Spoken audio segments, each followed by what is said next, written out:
ETF index mutual funds నేర్చుకుని stock మార్కెట్లో రాణించాలనుకుంటున్నారా? వెంటనే ఈ నెంబర్కి కాల్ చేయండి.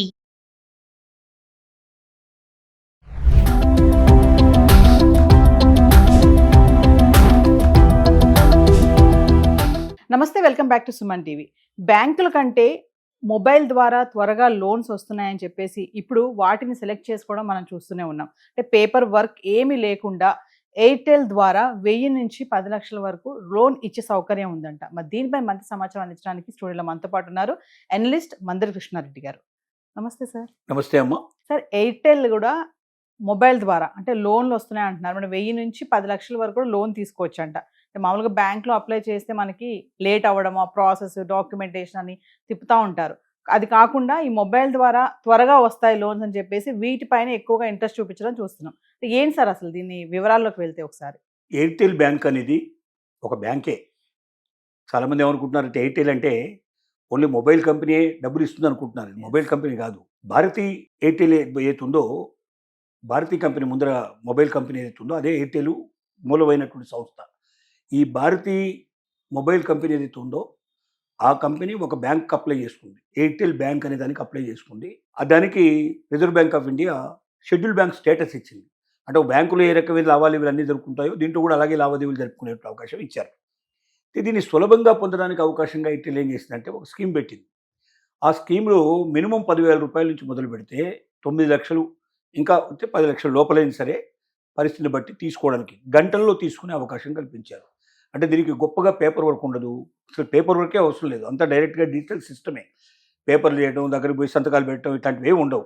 మీరు ఎక్కడ కూర్చున్న చోటు నుంచే మీరు అప్లై చేసుకోవడం, మీకు గంటల లోపల డబ్బులు వచ్చే అవకాశం దీని ద్వారా ఏర్పాటు చేశారు. అయితే ఎవరికి ఇస్తారు ఇది? ఎవరు పడితే వాడికి అందరికీ ఇచ్చేయండి. ఎలిజిబిలిటీ ఉండాలి. ఎలిజిబిలిటీ అంటే ఏమిటి? రీపేమెంట్ చేసేటువంటి కెపాసిటీ మీకు ఉందా లేదా? అంటే మంత్లీ శాలరీస్ కానీ, పర్ఫెక్ట్గా ఒక రెంట్స్ మీద కానీ, దేని మీద కానీ మీకు ఆదాయం తప్పనిసరిగా వస్తున్నట్టుగా రుజువులు సాక్ష్యాలు కావాలి. ఎవడైతే తిరిగి రీపేమెంట్ చేయగలడో ఇన్స్టాల్మెంట్ లోపల, ఇన్స్టాల్మెంట్ కూడా మీరు 6 మాసాల నుంచి మొదలు పెడితే 5 ఏళ్ల దాకా కూడా, 3 నుంచి 5 సంవత్సరాల దాకా కూడా రీపేమెంట్ చేసుకునే అవకాశాన్ని కల్పిస్తున్నారు. మీరు ఆ టైంలో ఇన్ టైంలో మీరు కట్టగలరా? కట్టగలిగే శక్తి సామర్థ్యాలు మీ దగ్గర ఉన్నాయా లేదా?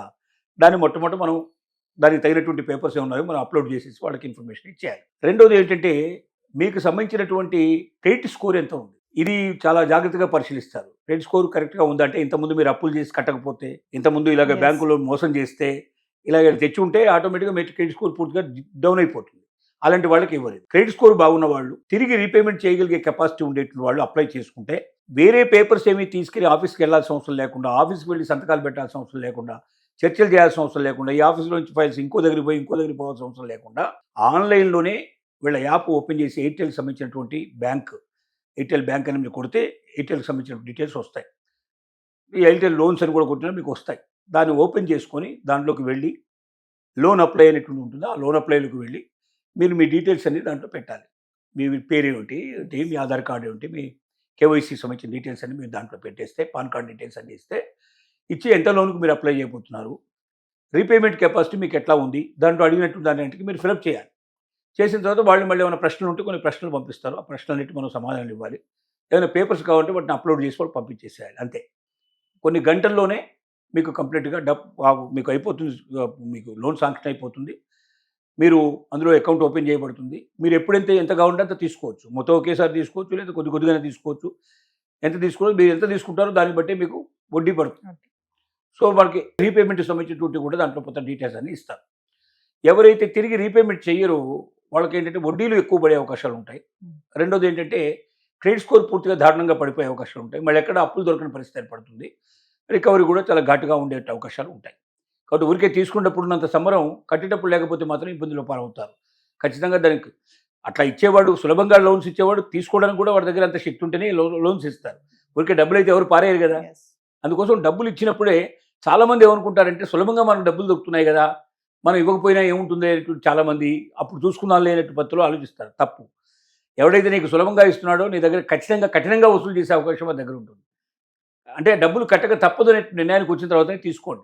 ఊరికనే డబ్బులు తీసేసుకున్నాం, ఎగ్గొట్టేద్దాం, తిరిగి కట్టాల్సిన అవసరం లేదనేటువంటి ఒక ఫాల్స్ ఆలోచనలోకి మాత్రం ఎవరు పోవద్దు. ఎయిర్టెల్ సంబంధించినటువంటి ఏదైతే ఉందో ఈ లోన్ అనేది చాలా మంచి వరం లాంటిది. ఎమర్జెన్సీ వస్తుంది, పీకల మీదకి వస్తుంది కొంతమందికి. సపోజ్ పేషెంట్ హాస్పిటల్లో ఉన్నారు, వెంటనే పేమెంట్ చేయకపోతే ఆపరేషన్ ఆగిపోతుంది. అలాంటి సందర్భాలు కొన్ని వస్తాయి. ఎమర్జెన్సీ ఎమర్జెన్సీ వస్తుంది. ఆ ఎమర్జెన్సీ లోపల మరి మీ దగ్గర డబ్బు లేదు, ఉండదు. ఎవరిని అడిగినా డబ్బు ఇచ్చే పొజిషన్ ఉండదు. కానీ రీపేమెంట్ కెపాసిటీ మీకు ఉంది. తర్వాత ఇస్తే అవకాశం మీకు ఉన్నాయి. ఓ 6 నెలలు, సంవత్సరం, 2 సంవత్సరాలు, 3 సంవత్సరాలు టైం ఇస్తే మీరు కట్టుకోగలిగే శక్తి మీకు ఉంది. కానీ ఎవరిని ఇవాళ రేపు ఏ స్నేహితుడు సాయం చేయగలిగే పరిస్థితులు లేడు, ఏ రిలేటివ్స్ సాయం చేసే అవకాశం లేదు. ఇక్కడ చాలామంది అనేక రకాల ఇట్లా సహాయాలు చేసి మోసపోయిన వాళ్ళు ఉంటారు, జీవితంలో దెబ్బతిన్న వాళ్ళు ఉంటారు. ఇంకోటికి మళ్ళీ సాయం చేయాలంటే జీవితంలో వాడు 1-10 సార్లు ఆలోచించే పరిస్థితి ఏర్పడుతుంది. కాబట్టి వాళ్ళ ఒక మనిషిని ఇంకో మనిషి నమ్మలేని పరిస్థితిలో ఉన్నప్పుడు, కుటుంబ సభ్యులే సాయం చేయలేని పరిస్థితిలో ఉన్నప్పుడు ఎయిర్టెల్ ఇచ్చినటువంటి ఈ మంచి అవకాశాన్ని ఉపయోగించుకొని ఎవరైనా సరే తప్పనిసరిగా వాళ్ళ జీవితం లోపల ఒక వెలుగు ప్రసాదించే పద్ధతి లోపల ఎమర్జెన్సీగా డబ్బులు కావాలంటే మినిమం 10,000 నుంచి 10 lakhs దాకా పొందగలిగే అవకాశం ఉంది. దానికి గాను ఎక్కడికి వెళ్లాల్సిన అవసరం లేకుండా, ఇంట్లో నుంచి కదలాల్సిన అవసరం లేకుండా మీ మొబైల్ ద్వారానే మీరు లోన్ అంతా పొందే అవకాశం ఉంది. కొన్ని గంటల వ్యవధిలోనే మీకు డబ్బులు వచ్చే అవకాశం ఉంది. కాబట్టి దీన్ని ఒక ఎమర్జెన్సీ ఫండ్ కింద ఉపయోగించుకొని సకాలంలో మరి మీరు చెల్లించినట్టయితే మళ్ళీ మీకు ఎన్నిసార్లు కావాలో ఇలా తీసుకోవడానికి, ఇలా ఉపయోగించుకోవడానికి మీకు ఒక క్రెడిట్ కార్డ్ లాగా మీకు ఉపయోగపడే అవకాశాలు ఉన్నాయనేది తెలియజేస్తున్న విషయం. సార్ మామూలుగా బ్యాంక్లో లోన్స్ అప్లై చేసినప్పుడు చాలా వరకు రిజెక్ట్ అవుతాయి సార్. ప్లస్ ప్రాసెస్ కూడా చాలా డిలే ఉంటుంది. ఎందుకంటారు? అంటే ఎందుకు రిజెక్ట్ అవుతాయంటే దానికి మెయిన్ బేస్ ఏంటంటే తిరిగి రీపేమెంట్ కెపాసిటీ వాళ్ళ దగ్గర ఉందా లేదా అని చూస్తారు. ఓకే, తీసుకోవడానికి అసలు ఎలిజిబిలిటీ ఉందా లేదా. చాలా మందికి ఏంటంటే ఇన్కమ్ ట్యాక్స్ వాళ్ళు సబ్మిట్ చేయాలి. ఇన్కమ్ ట్యాక్స్ చేసినప్పుడు దాంట్లో వాళ్ళు ఎంత ఇన్కమ్ ట్యాక్స్ చూపించారు, ఎంత వాళ్ళ దగ్గర ప్రాఫిట్ జనరేట్ అయింది, ఆ డబ్బు పెట్టి దీన్ని వాళ్ళు తీసుకొని మళ్ళీ తిరిగి కట్టగలిగే శక్తి వాళ్ళ దగ్గర ఉందా, దాన్ని బట్టి ఎక్స్పెక్ట్ చేస్తారు వాళ్ళు. చాలా మంది ఏమనుకుంటారంటే మేము ఇల్లు అదో పెడుతున్నాం కదా, స్థలాలు పొలాలు పెడుతున్నాం కదా, మాకు ఎందుకు ఇవ్వరంటారు. స్థలాలు పొలాలు సెకండరీ థింగ్. స్థలం పొలం అనేది ఒకే భద్రత కోసం పెట్టుకునే తప్ప డబ్బు వెంటనే కలిగి కట్టగలరా, మంత్లీ ఇన్స్టాల్మెంట్ కట్టగలరా, లేదా సంవత్సరానికి ఒకసారి పే చేయగలరా, ఇంట్రెస్ట్ ఇన్ టైంలో కట్టగలరా, ఈ కెపాసిటీ అవతల వ్యక్తి దగ్గర ఉందా లేదని చూస్తారు. దానికి కానీ ఏం చేస్తారంటే ఈ పేపర్ కావాలి, ఆ పేపర్ కావాలి, ఇవి కావాలి, అవి కావాలని అడుగుతుంటారు. టైం పడుతుంది దానికి. సహజంగా బ్యాంకులు వాళ్ళు ఎట్లా ఉన్నాయంటే లోన్ తీసుకునే వాడి కోసం ఎదురు చూసే పరిస్థితులు ఉన్నాయి. కానీ అట్ ద సేమ్ టైం ఏం చేశారంటే గతంలో ఏముండేది, బాధ్యత బ్యాంక్ మేనేజర్కి కానీ కింది వాళ్ళకి ఎవరికి బాధ్యత ఉండేది కాదు. వాళ్ళకి ఏ పేపర్స్ వచ్చినా ఆ పేపర్స్ హెడ్ ఆఫీస్కి పంపించేవాళ్ళు. అక్కడ నుంచి అక్కడ ప్రాసెస్ అయిపోయి వాళ్ళంతా సాటిస్ఫై అయిన తర్వాత వాళ్ళు అడిగిన పేపర్లన్నా పంపించిన తర్వాత లాస్ట్కు శాంక్షన్ అయిన తర్వాత ఓన్లీ డెలివరీ మాత్రం వీళ్ళు ఇచ్చేవాడు. ఇప్పుడు అలా కాదు. ఏ బ్యాంక్ నుంచి అయితే మీరు డబ్బు తీసుకున్నారో ఆ బ్యాంకులో ఉండే మేనేజర్ దగ్గర నుంచి మొదలు పెడితే దానికి కన్సర్న్ ఆఫీసర్స్, దానికి సంబంధించి ఎవరికైతే మనం లీగల్ ఒపీనియన్ ఇచ్చేటువంటి అడ్వకేట్లు, సర్వే చేసేటువంటి సర్వేయర్స్, దాని రేట్ ఇచ్చేటువంటి సర్వేయర్స్, వీళ్ళందరూ దీంట్లో బాధ్యులు అవుతున్నారు. రేపు పొద్దున ఒకవేళ ఆ టైంలో ఆ డబ్బు రాకపోతే వీళ్ళందరి మీద కేసులు పడతాయి, వీళ్ళందరి దగ్గర రికవర్ చేసే అవకాశం ఉంటుంది. కాబట్టి ఇప్పుడు చాలా జాగ్రత్తగా ప్రాసెస్ చేస్తున్నారు. ప్రతి పేపర్ 1-10 సార్లు పరీక్ష చేస్తున్నారు. పర్ఫెక్ట్గా ఉండే వాడికి మాత్రం లోన్ ఇచ్చేటువంటి అవకాశాలు ఉన్నాయి. కాకపోతే ఆ ఎలిజిబిలిటీ ఉందా లేదని మనం చెక్ చేసుకోవాలి. Thank you sir.